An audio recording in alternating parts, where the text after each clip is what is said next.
Good afternoon, everyone, and welcome back to Fridays with Keenan's Cutting Edge. My name is Jenna Labor, and I will be your host as we explore the dynamic world of Don Keenan's trial philosophy, The Cutting Edge. As you all know, or maybe you forgot because it's been a while since we've been live, but those of you joining us live this afternoon have the opportunity to ask questions and interact with our speaker. If you have a question or a comment or anything like that, please type it into the comment section below the video and we will be sure to address it. Episodes are released each week following the live broadcast, so be sure to hit that subscribe button and click the alerts icon to make sure you don't miss an episode.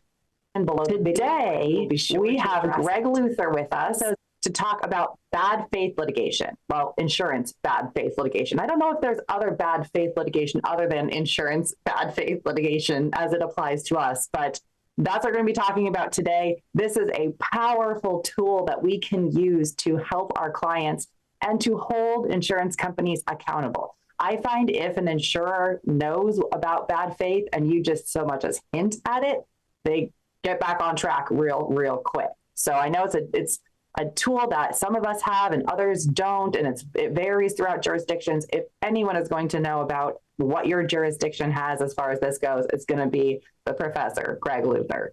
So as we all know by now, Gregg teaches black letter law. He does the medical malpractice referring attorney program. We'll put a link to his website, his contact info. So if you want to talk to him about bad faith litigation after this podcast episode, you certainly can do that. Gregg, tell us, I don't know, what's new in insurance bad faith litigation, what we can do in it. Let's just get into it. Well, hey, first of all, it's great to be back. Great to be back. Good to see you again. And here we are live again on the podcast. So yeah, you guys, you did not see it wrong. We are live. Hello. Yeah. We are. Well, it came out. I don't know if you saw this. The first blast they did came out that this was going to be a replay. Oh, no. And I was like, no, it's not. Because I'm going to be on there and I know I'm going to be live. So for everybody joining us live, thanks for coming. Jenna, thanks for all you do. This is a great tool for reaching out to everybody. And, you know, the greatest thing about this is it's free.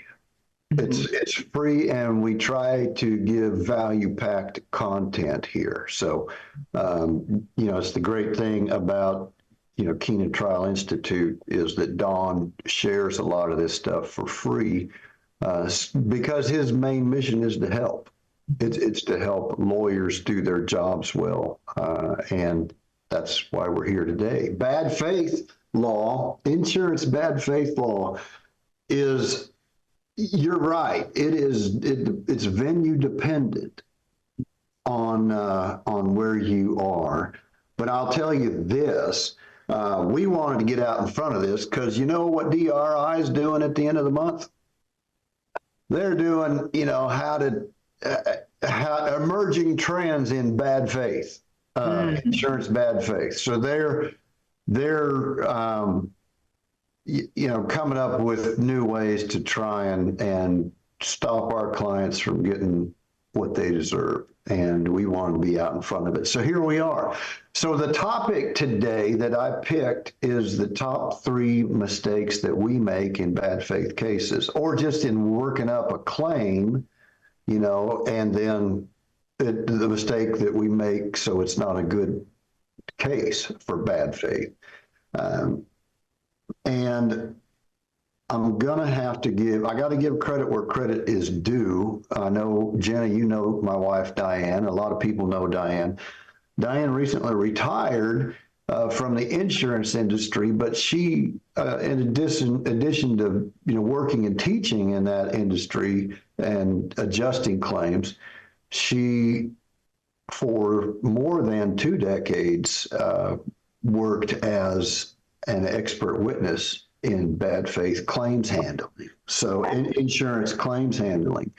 So I see not only, you know, from the cases I've handled and consulted on, but from cases she has been on, where, you know, we talk constantly about cases. In fact, we met. She was an insurance adjuster for Physicians Liability Insurance Company. Oh, interesting. Gosh, you have like an insider's track. So we, we've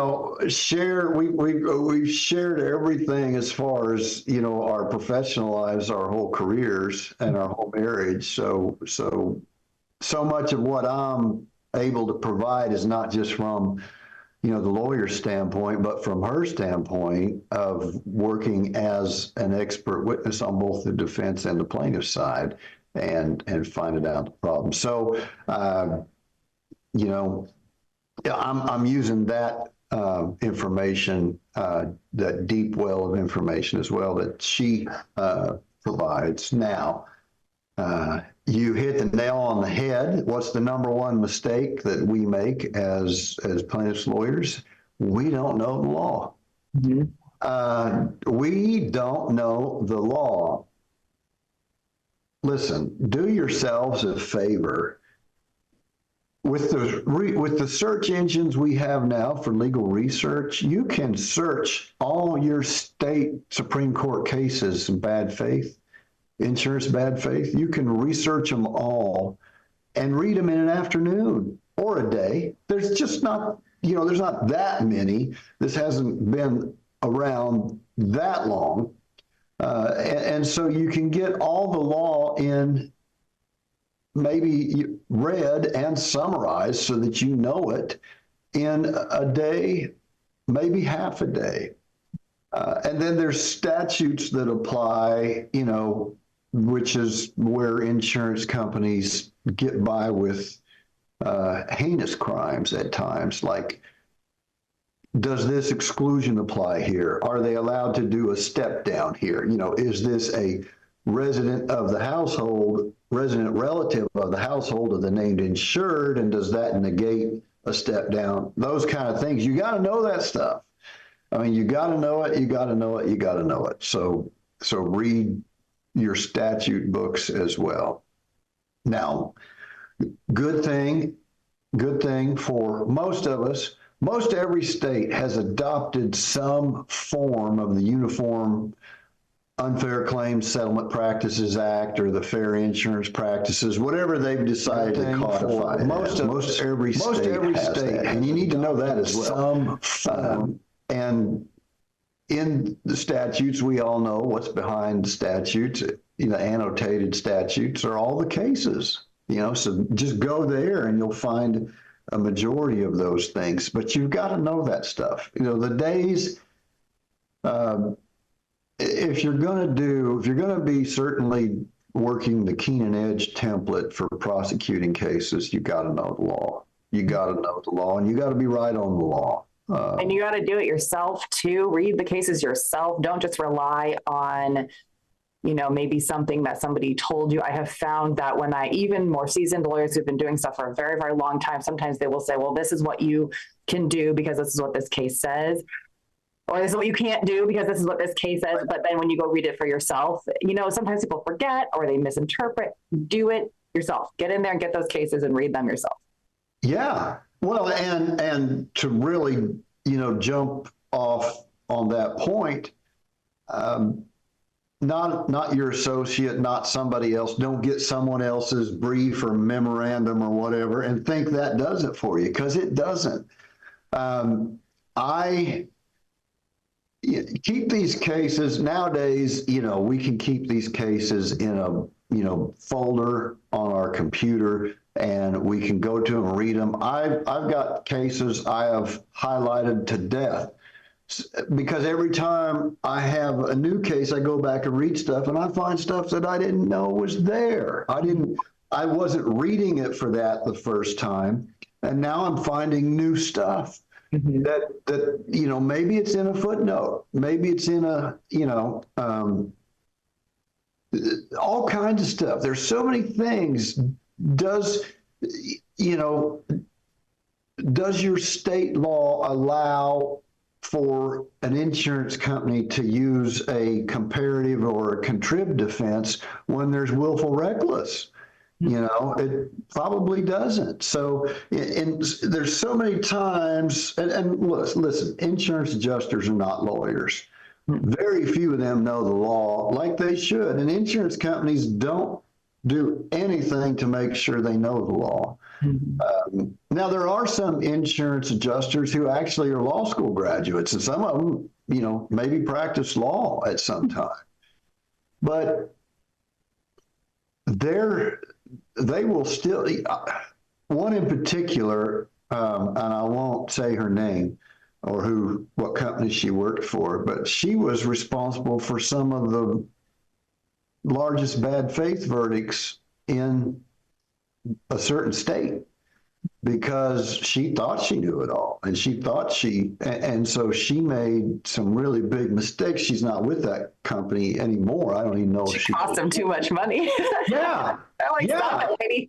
So you've got to know the law. You've got to know the law. Get your case law, get your statutes, especially if you're, in a state that has some form of the model, Unfair Claims Settlement Practices Act. Get that, know it, read the annotated cases behind it. It's good stuff. Then you got to know, when you get into the law, what are your elements in your state for a bad faith case?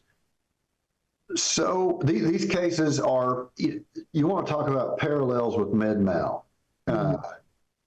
These cases suck up your time and they suck up your money.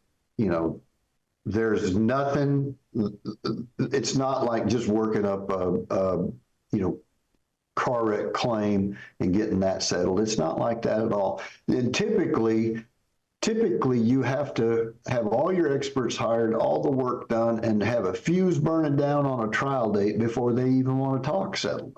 And sometimes they don't even want to get, they don't even want to talk settlement. So you're going to end up trying them. So you got to be right on everything once you step into this arena. And that's push pause for a second.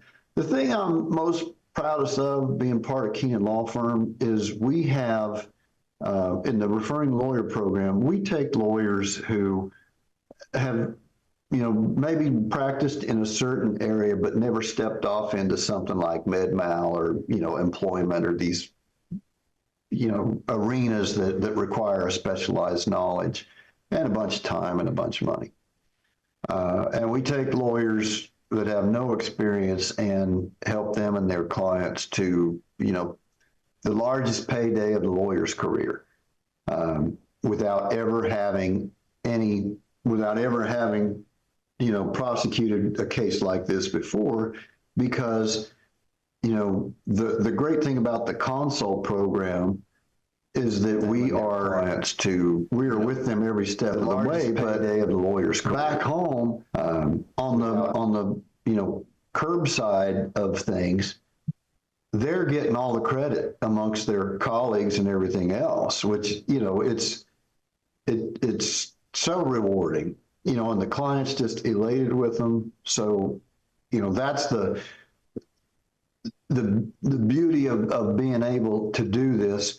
And how do we do it? We're right on the law from the start. What do we do? What's the Keenan Edge template, Keenan Law Firm case prosecution template? First thing you do when a case comes in, research your law. First thing you do when you get ready to take a case, and I want you to do it. It's a mistake that many lawyers make in bad faith cases. I want you all to start doing it now. Get all your jury instructions together, or if you don't have pattern instructions in this area, some states don't. Get a set from somebody who has tried one of these cases. Go to the courthouse, get in the file, find where each side filed their jury instructions, and get those and research those. Research the case law in there. Prepare a set of jury instructions for the case that you are taking that you will ultimately give to the judge. And you'll be working on that set of jury instructions throughout the whole process. Throughout the whole time you're prosecuting this case, you may have a new angle. There may be some defense that the insurance company is trying to use that is not available to them with the right set of facts. So you can know the facts that you want in your case. And then next step is a timeline, just like, real similar to mid-mal. You got to have a timeline of when everything was done. Now that timeline better show that the client, the insured, or if the lawyer who was representing the client during the claim did everything they could to get the case settled, that were responsive, provided all documents. Don't be that lawyer.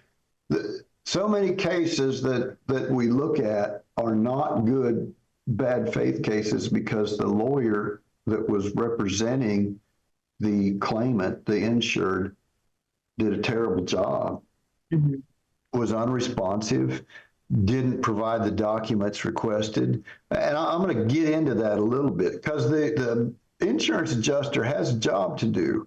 They don't start out with the insurance adjuster as your adversary. Start out with the insurance adjuster as basically your boss. What can I do? What do you need? I'll get it for you, because that's the best thing you can do for your client to get this thing resolved. No case should end up in a bad faith case, and certainly no case should be delayed or denied or underpaid because of crappy work of a lawyer. Okay, our job is too important. So those aren't cases. Take them off the table. The next thing that people need to look at is, is your state one of those that has the elements that have the, I'm going to call it a mens rea requirement, right? Criminal intent. Yeah, bad intentions, right? Some states have that. Like, it's basically a reckless indifference to facts and evidence that are saying, hey, pay this claim. And all they do is go out and look for evidence to the contrary. Dig, try and find anything, and anything they find. I mean, we've seen these claim files where anything they find, they try and twist around on, oh, she went out and hugged her horse, so her back can't hurt, that sort of thing. That's a real case. Those kind of things what do you think the jury thinks when they see video of surveillance of a private investigator that caught the woman with her walker walking out to the fence and hugging her horse when her horse came to the fence to say hi? It's not, but when, those kind of things, those are the, emotional things that really tick juries off. And this is an area for nuclear verdicts, because people, real people who pay insurance premiums and expect that when they need their insurance, it's going to be there for them. They expect them to pay just like they expect it to pay, in the case that's at trial that they're sitting on the jury for. So next little subheading under knowing the law is, do you have first party only, or do you have third party also? Some states have third party. I would love that. We only have first party here. Well, my buddies in Florida, where I, am, going to be moving soon, complained like crazy when they took away third party bad faith. And I was like, well, you still have the same bad faith that almost everybody else has. So anyway, that's just a little tidbit. But the next thing is a big deal, and that's, are you bringing a breach of contract claim as well? Oh, interesting. Because you need to know the law on this, and some of the things that a breach of contract claim will make relevant may help the insurance company out with defenses. But they otherwise won't get that evidence in, you know. So you want to investigate that and know, and does your state require that? Do you have to have a breach of contract before you have a bad faith case? And then if you do file it that way, is the court going to bifurcate it and make you jump through the contract hoop first before you can even get to the evidence that, you know, makes your case? So think about that. And I'm doing this, you know, some of you seasoned veterans may be saying, "Oh God, everybody knows that, Luther." Well, no, they don't. If you do this, if you make this a big part of your practice, you probably know a lot of the stuff. And I'll bet you, seasoned veterans, that you have made these mistakes that I'm talking about right now. And I bet you that you don't do them in every case. I bet you that a large majority don't do them in every case, and you have to make this your practice. You have to make it your standard procedure that you check all these boxes in every case, because a breach of contract claim, and really why I'm doing this is, you know, Don, in addition to being there for seasoned veterans, I mean, he's always been there for the puppy lawyer. Mm-hmm. He's always been there for the person starting out. And that's, I mean, we continue to do that. We have people in the med-mal referring lawyer group who have never filed a med-mal case before. You know, it's part of his purpose is to make sure that there's a place those people can go and get the training and, you know, work on their own case and learn these things and go through the process and come out the other end, you know, the local hero or you know, you'll be the person, hopefully, after you've been through the program, that the lawyers in your area call when they get that kind of case again, you know. The next thing is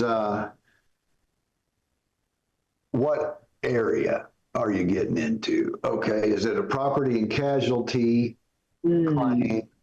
Because you have to really know both sides. You have to know, you know, the underlying law on you know, what's compensable.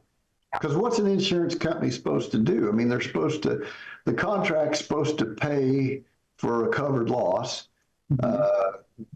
basically the way the law requires it to be paid, or certainly, you know, if you're in a med pay situation, certainly then, even maybe auto. So you got property and casualty, life insurance, business insurances, CGL policies, you've got E&O policies, you got, which, you know, a lot of the med-mal cases where we get excess verdicts on doctors who don't settle, then that turns into an E&O claim.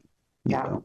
Mm-hmm. So, or cases do settle. We had a case last year settled during trial, right before closing, because the defendant doctor was holding a sledgehammer over the insurance company's head and making them pay. Yeah. And they paid over the policy limits to get the case settled, and not just little money over the policy, big money over the policy to get it settled. So, you know, just like you were saying at the outset, these are not just claims that we file and prosecute a bad faith case. We also use them as leverage to get the right result, you know, when it should be. So anyway, the rest of that stuff, you know, MedPay, PIP if your state has PIP, and health insurance. Surprisingly, people don't think about health insurance contracts. And I know, okay, veterans, yeah, I don't know if anybody's watching. It could be just you and me, Jenna. It might just be. I don't know. But I don't get to see anything. But you know, when I watch these, it's always the replay on YouTube that I watch. It comes up in my feed, and then I watch it. So yeah. I don't know if anybody's commenting right now or not, but I get that health insurance, a lot of people's health insurance is an ERISA preemption issue, but you got to know that too. When we're talking about knowing the law, you got to know ERISA preemption because not all of them are. Mm-hmm. I've had a lot of issues with health insurance that on first glance looked like an ERISA preemption policy, and once you dig further, it's not. So, you know, you've got to be able to, you got to know the law. You got to know the law on all these things. I know this is dumping a load on people right away at the front of this, and I guess a lot of people probably, you know, click on to something else by now. Yeah. Well, I hope not, because honestly, all of these things are really. I find when I watch a podcast like this, or when I'm sitting here listening to you, I'm like, okay, yeah, I got to remember to do that. All right. You know, and I always take notes, you know, with whatever guest I have on, but even if it's something, we do some bad faith law, not a ton of it, but some, and it's just nice to hear again, just like the steps to go through it. Oh yeah. Yep. We did that. Good. Yep. Oh shoot. I forgot to do that. Let me make sure I grab my jury instructions or whatever. So I feel it's nice to hear. And screening on intake. Yeah. You know, on intake, you get a lot of this stuff flying at you, and you need to know everybody who calls, they got a problem, maybe the biggest problem in their life, maybe the worst thing that's ever happened to them. And they want to know what their rights are. They want to know what you can do to help them. I mean, that's why we're here. We're in the people helping business. Mm-hmm. If you're not, you know, get out, go do something else, because these people call for help. So, you know, on your intake calls, it's really important to try and figure out what you can do to help them and give them some advice, even if it's that you cannot help them, or send them somewhere that they can. But obviously, you know, this is a lot of law to have to know. And, you know, those of you who have been around for a while know that anything Keenan is going to be, the work is going to be on the front end, right? It's going to be hard work loaded on the front end. So,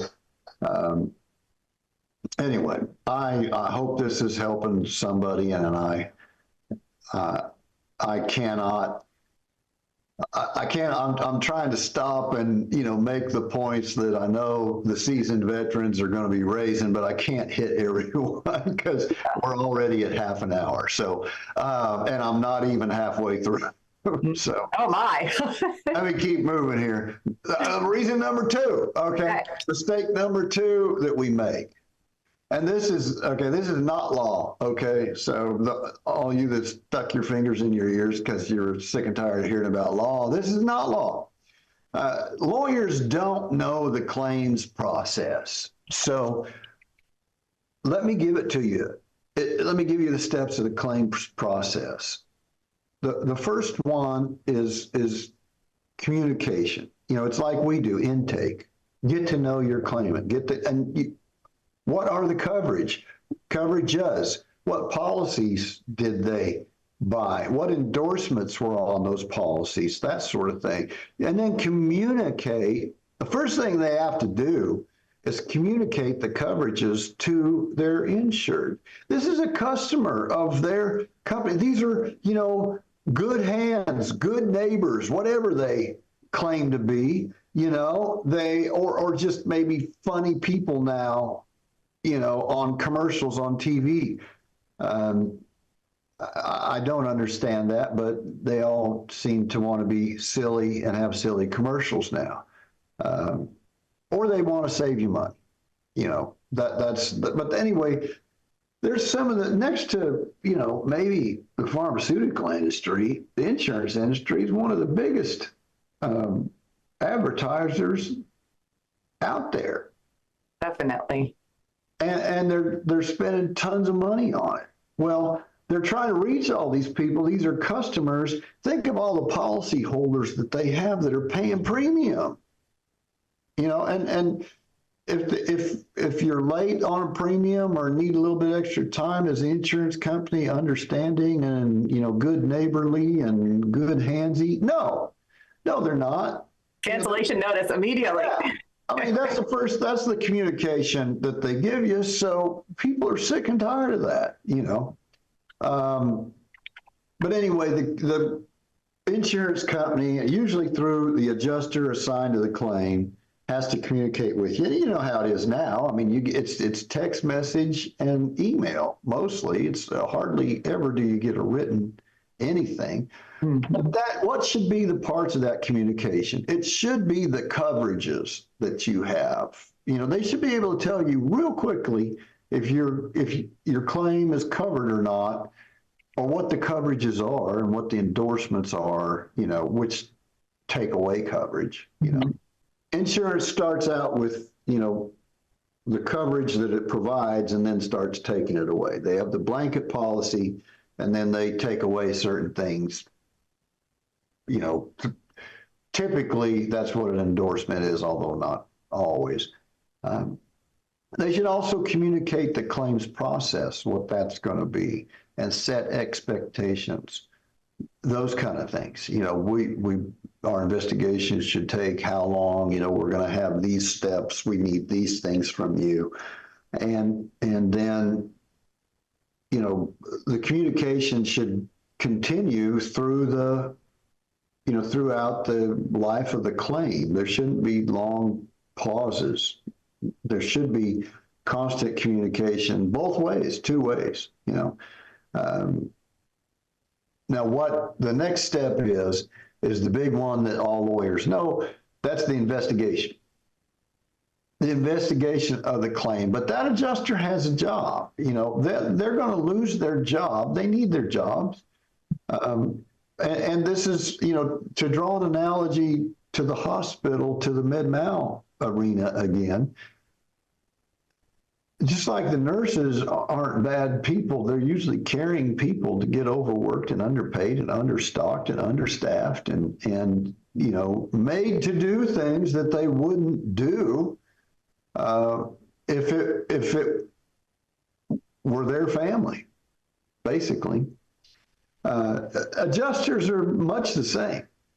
There's levels, hierarchies, way above them that decide things, but company policies that are going to determine how that adjuster has to act in order to keep their job. But largely, what they're doing during the investigation stage is not they're not pestering the client.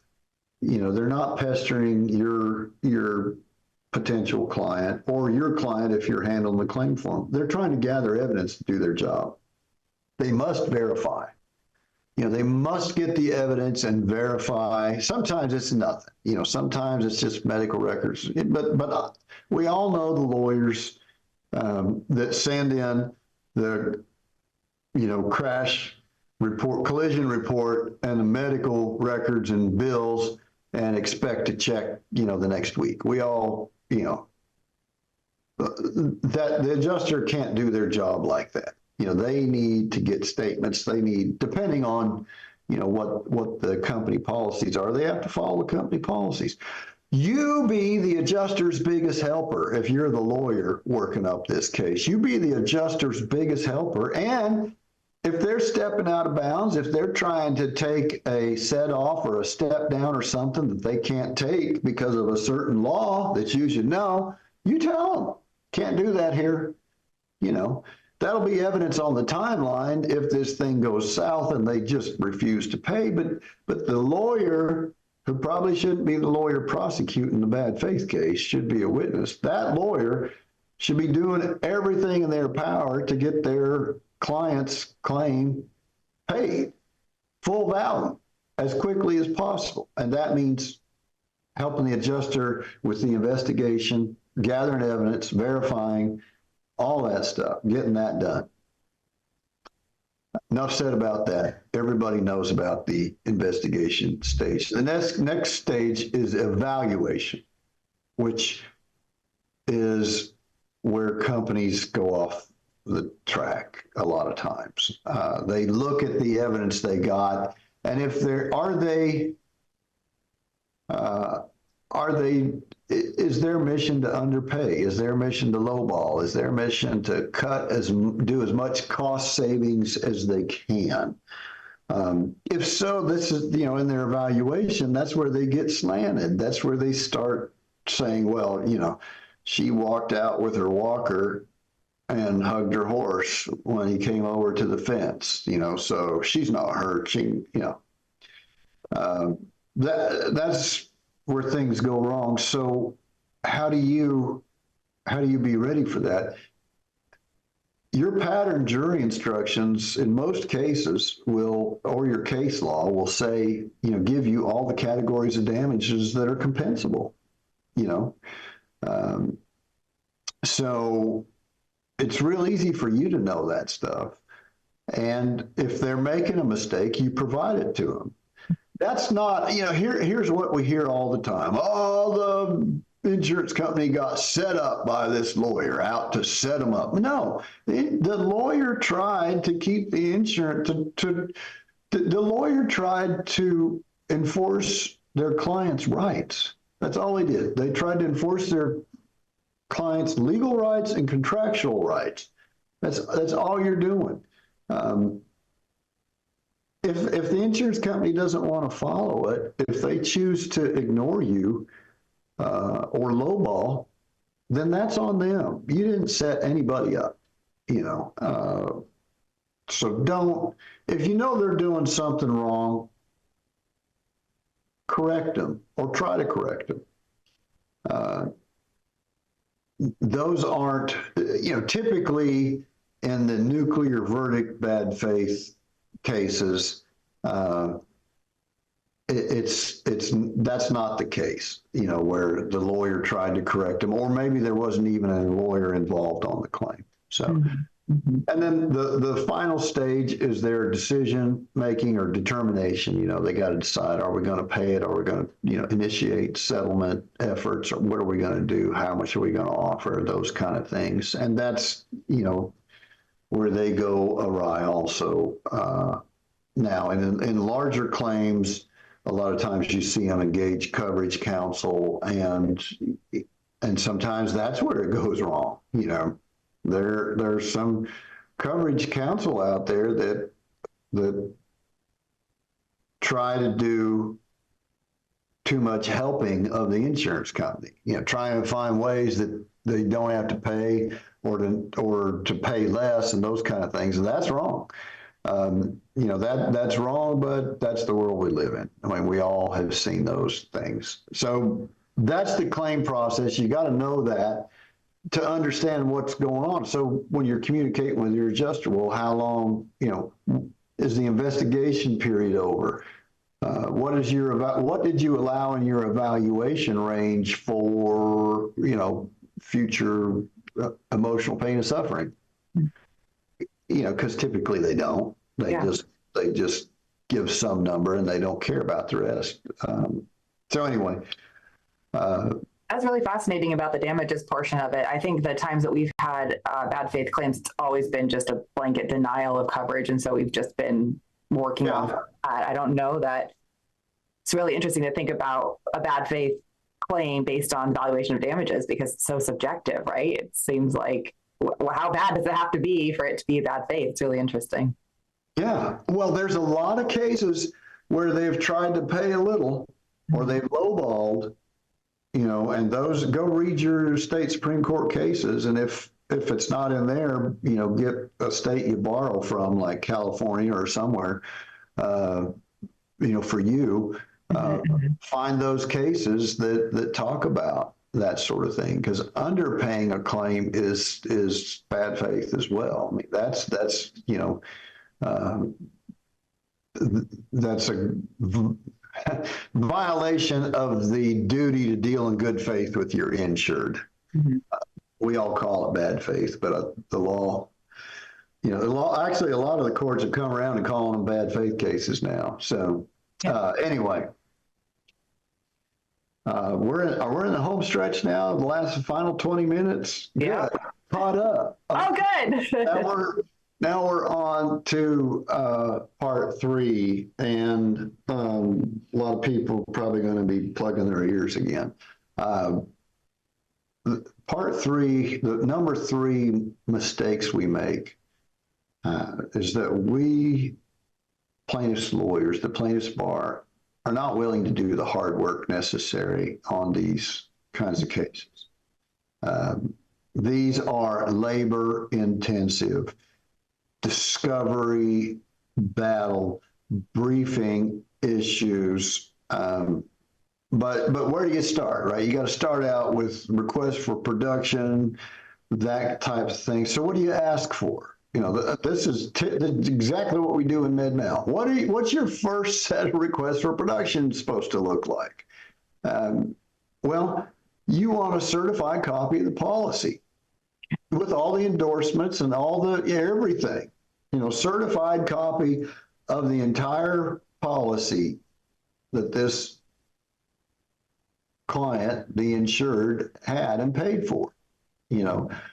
Another thing to ask for is the billing record, payment records, where they, make sure what you want to show in these cases, quid pro quo. Just like the premium payments. Yeah, in the Med-Mal arena, hey, I'm paying for peace of mind, or this person paid for peace of mind.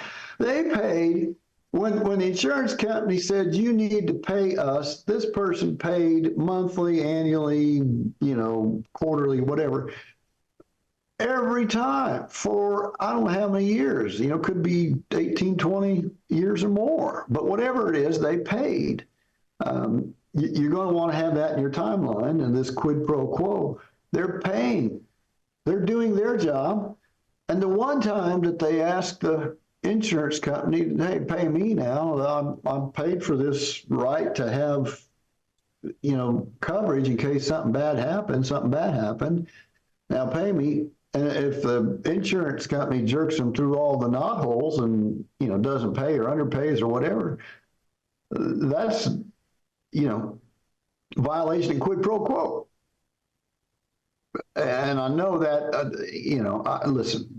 I know that doesn't, complete your cause of action. Don't think it does. At least don't think by me saying that completes your cause of action. It doesn't, but it's a piece of evidence that you want insurance company at trial. Through all the knot holes. Who was in good faith? Who wasn't in good faith? Who acted in good faith? In addition to that, you're going to want all the claims, policies, and procedures of the company, all of them. And if some apply to, different areas, like if you've got a property and casualty claim and they have a specific set for that, and they got life insurance or something else with different set of policies and procedures, fine. But, be clear that you're asking for all the policies and procedures that are applicable to this claim, that the company has, all the policies and procedures of the company. Next thing is probably included in the previous item, but the claims manual. Almost every company has a claims manual that starts out, an adjuster is just not that much different than a lawyer when we get an intake. What is this? Now we got to put the pieces together. Well, the claims manual tells them how to do that. Wouldn't it be great if we had a claims manual for law offices? Or, I actually, before I joined Keenan Law Firm, I had a policy and procedure manual for my firm that explained all those things to do, because, every time there's a turnover, you got to train somebody new, and it's nice for them to have a written set of policies and procedures. Anyway, claims manual.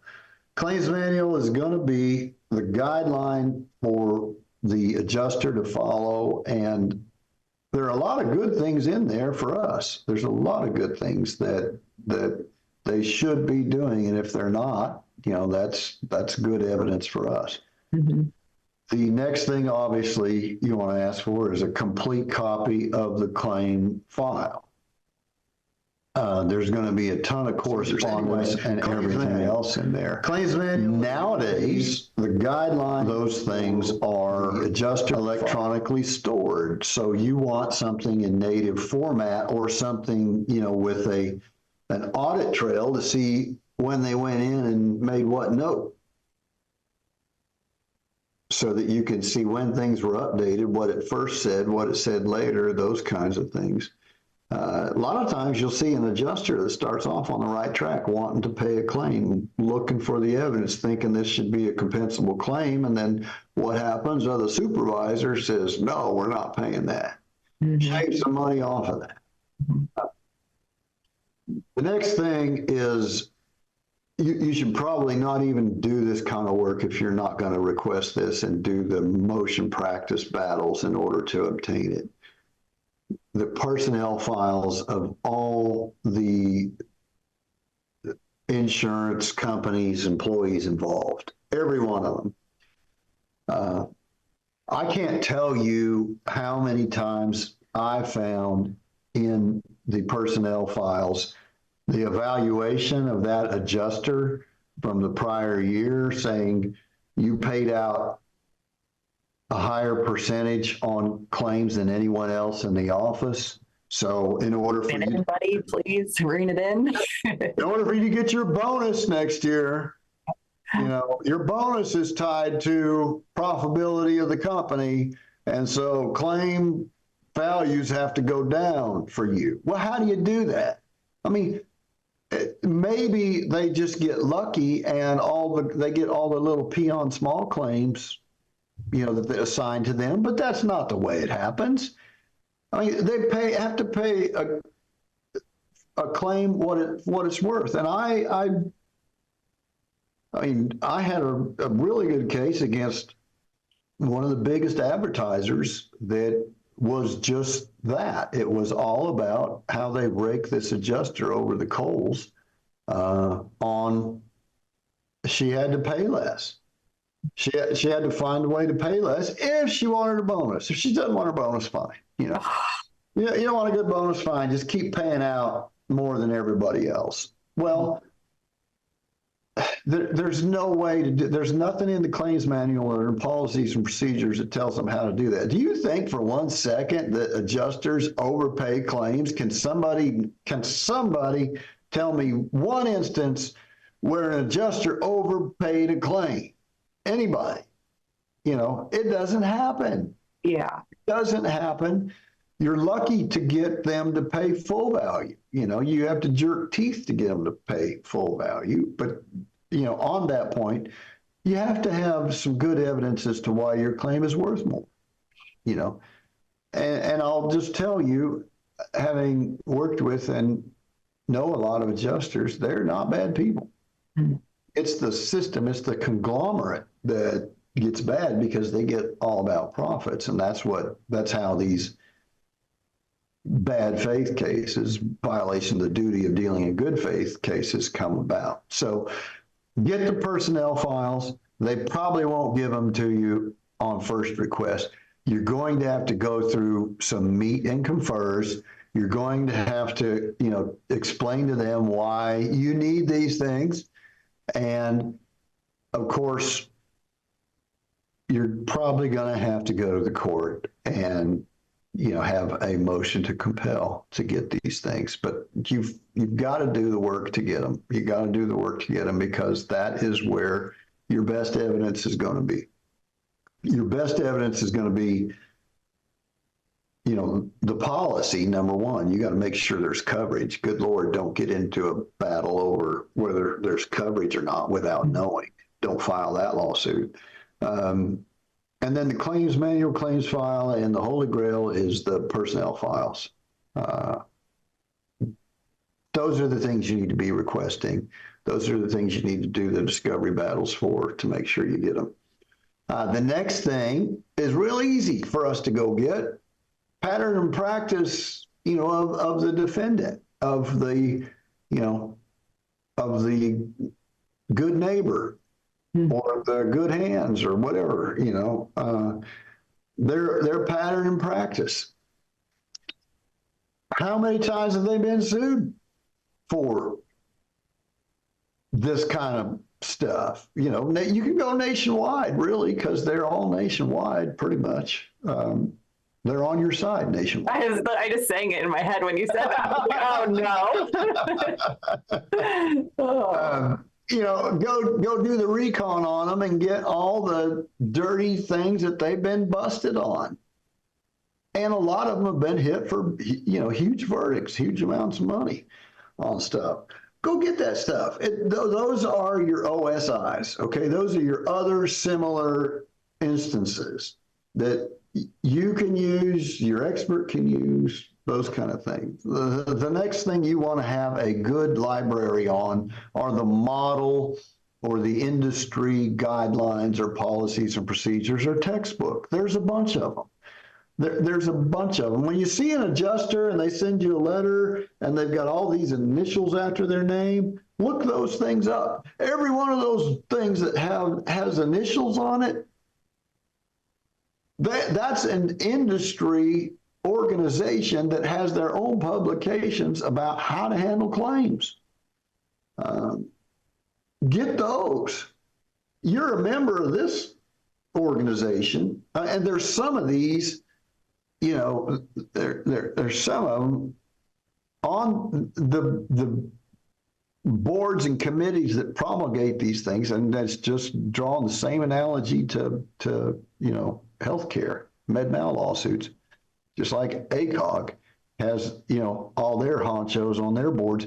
These people that are promulgating these policy and procedures and these industry guidelines, they are figureheads at Allstate. They're figureheads at State Farm. They're figureheads at Nationwide and Progressive and Geico and all these things. That's where they come from. So the fact that they're, you open up the cover and there they are, the honcho from whatever, that really lends, some good credibility to that book of guidelines saying that's what should be done in this case, because the defendant's own honcho, cufflinks and Rolexes in the boardroom people, this is what they're saying should be done. So now, give the poor defense lawyer the hard job of saying, no, that shouldn't be done. Those are just guidelines. They should be violated at will. They're just suggestions, just ideas, if you will. And let me give you a tip on that, y'all. It's just like in med-mal. Listen, a doctor or a nurse or a hospital can violate a guideline if it means they're doing it to help the patient. If they're doing it to prevent harm to the patient or make the patient better, hey, Bubba is good with that. Why do they watch all these medical shows where the doctor violates the rules and poof, the patient's cured and the patient gets, the patient that had no hope is now going home from the hospital. Yay! We love that. We're Bubba too in that regard. But a doctor in a hospital and an insurance company cannot violate a policy or a guideline when it puts the insured or the patient or whoever in harm's way, where it hurts them. Can't do it then. So yeah, Bubba's okay with, insurance people climbing on the stand and say, we can't follow guidelines all the time. They're just guidelines. Can't follow them all the time. But you have to point out that, sure, you cannot follow a guideline if it's going to hurt the policyholder or if it's going to cause harm to them or, mean they don't get coverage or whatever. Right, I'm with you, adjuster. But are you telling the jury that the State Farm tells you not to follow this guideline when it's going to hurt the policyholder, when it's going to hurt the company customers?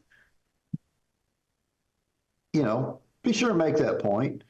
Yeah, that's a really good point, because sometimes I feel like I get stuck on that sometimes where they're like, gosh, there's so many rules, I just can't follow them all. And I'm like, yeah, you're right. You can't, you know what I mean? But that's a really good point of like, sure, we allow for that. We allow for humans to be human. We allow for doctors to use their judgment, whatever, if it's going to help that's an ends justifies the means that we can live with if it can help. But or the policy, maybe an adjuster allows coverage when maybe the policy had lapsed 24 hours ago. Or, there might be a thing that they violate that it's helpful, but not when it hurts. That's right. And that's where, because Bubba's okay with somebody breaking the rules if it's to do something good, if it's to be a hero.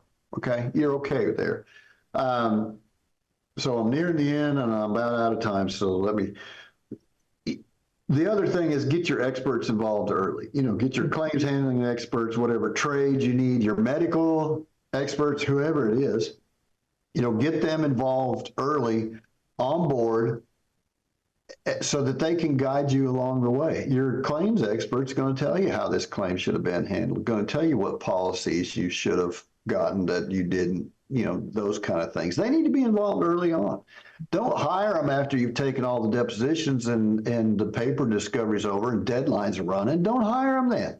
Hire them early on. They can tell you the questions to be asking of the adjuster or the supervisor, et cetera, et cetera. And last thing that I want to drill into everybody's head is follow the Keenan Edge prosecution template. And that's, in the Edge books, you can go look it up. But first thing is get your jury instructions together when you take a case. Next thing, complete investigation, interview witnesses early, interview clients, record everything.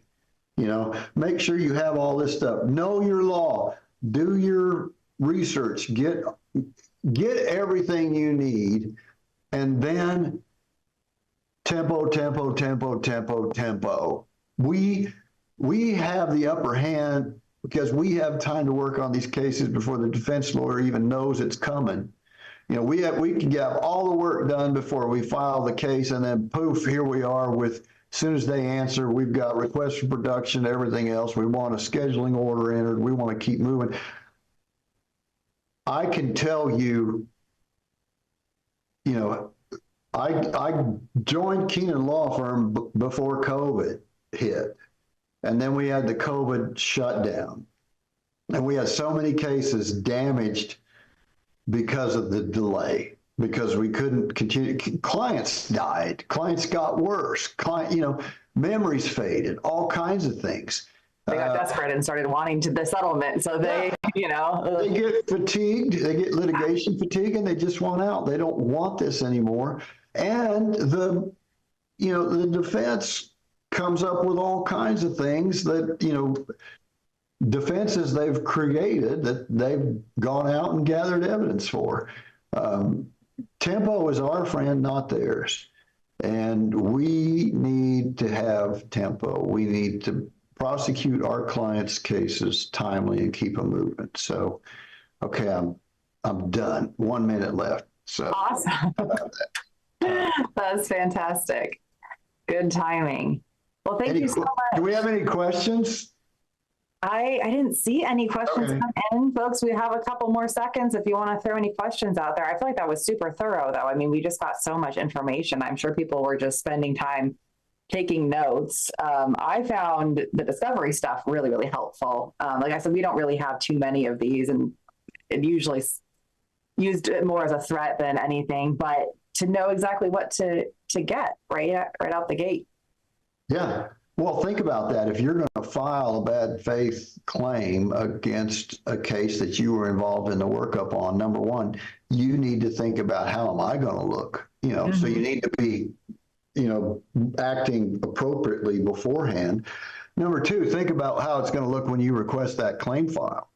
Yeah. What did you say? So Don actually said this to me early on, and he said, like when you write to defense counsel or Black Hat or whatever, or you write anywhere, just write as if it's going to be in front of the court.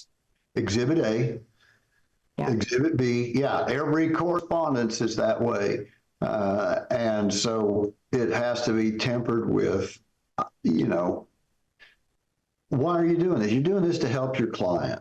Mm-hmm. You're doing this to try and get your client's valid claim paid as quickly as possible. And if you're writing the time-sensitive demand, write it right? Because that's exhibit one, Yep. To something, so keep those things in mind. It was good to see you again, Jenna. You too. We'll come back and do something else soon. Yeah, we will. We will. Don't be a stranger. I won't. Thank you so much for being here, Greg. It's been a fantastic afternoon. And thank you to all of you who joined us live. We did have some live folks today. Thank you for being here.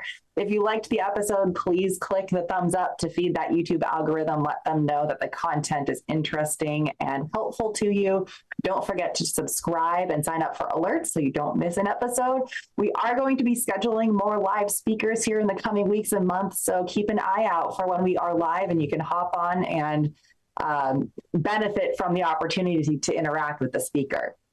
If you would like to be a guest on the podcast, please reach out. If you want to hear from somebody in particular, please let us know. I am happy to set that up.